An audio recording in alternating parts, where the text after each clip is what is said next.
Welcome to the Slop Farm. Enjoy the video. In this video, I will show how to make seafood tofu soup. Start by assembling ingredients and prepping seafood and tofu to uniform sizes.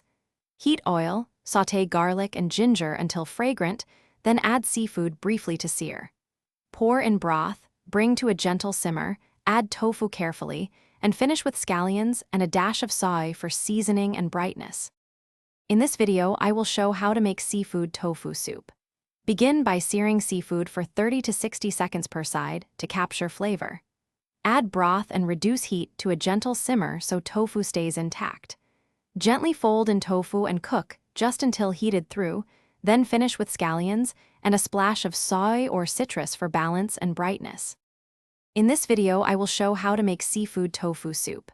Quick recommendation: the Echo Dot smart speaker makes perfect kitchen help with timers, recipe reminders, and a little music while you cook.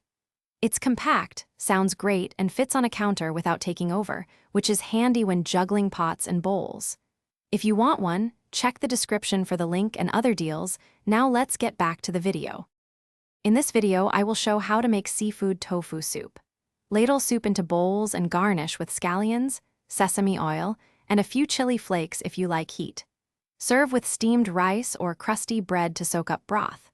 Reheat gently on low to preserve texture and avoid boiling, which can make tofu grainy, and taste before serving to adjust seasoning if needed. Thanks for watching. Consider subscribing if we helped you today.